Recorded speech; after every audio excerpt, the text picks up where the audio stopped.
Olá, seja muito bem-vindo ao nosso Minuto de Reflexão.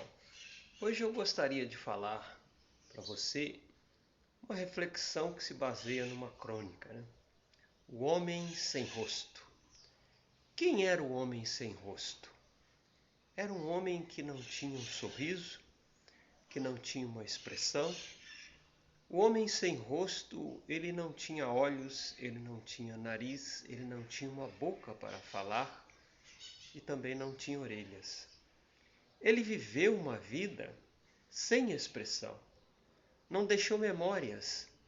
Ninguém tem como se lembrar do homem sem rosto, de falar dos seus grandes feitos, dos seus pensamentos, das suas mais profundas reflexões, porque o homem era sem rosto. Morreu o homem sem rosto e não deixou memória.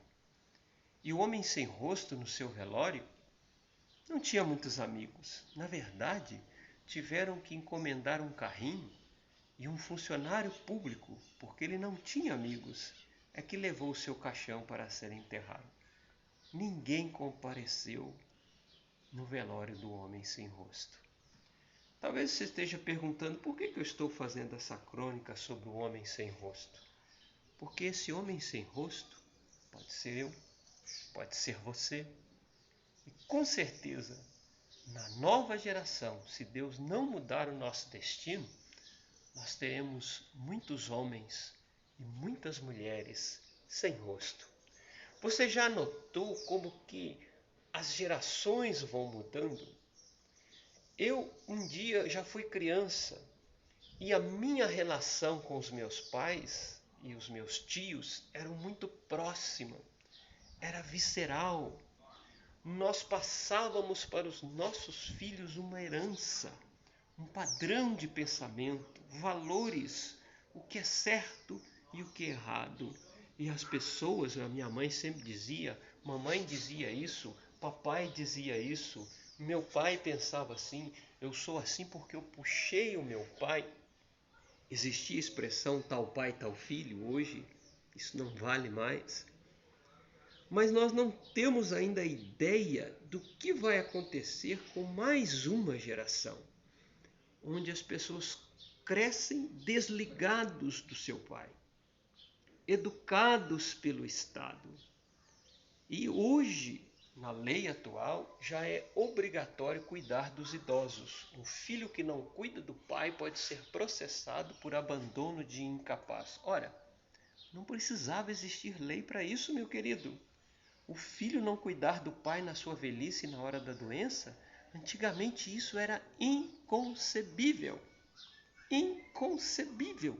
Um homem que não cuidasse do seu pai e da sua mãe na velhice era um homem desonrado.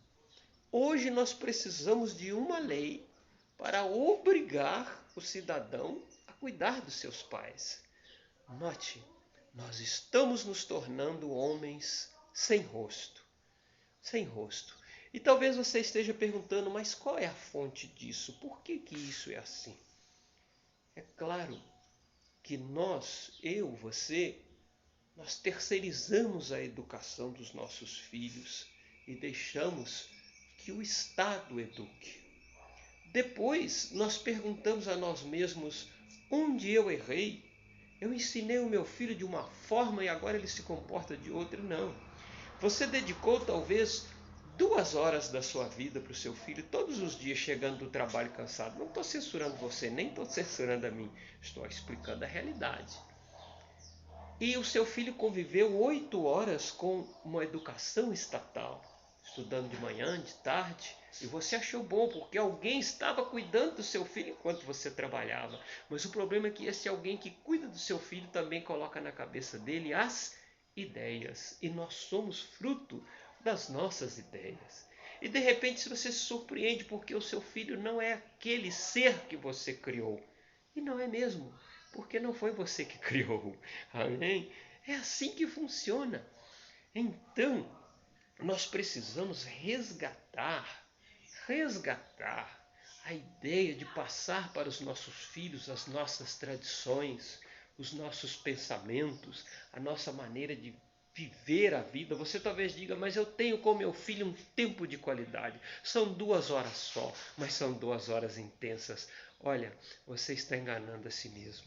Eu não sei o que é tempo de qualidade, mas eu sei o que é tempo. E 2 horas contra 6, 8 horas do Estado, você não consegue competir com o Estado. O Estado está educando seu filho. Por isso eu quero colocar na sua mente um pensamento, algo para você digerir. Que tal nós voltarmos ao homeschooling? Antigamente, os educadores eram profissionais que trabalhavam de forma doméstica. Os pais educavam os filhos, correto?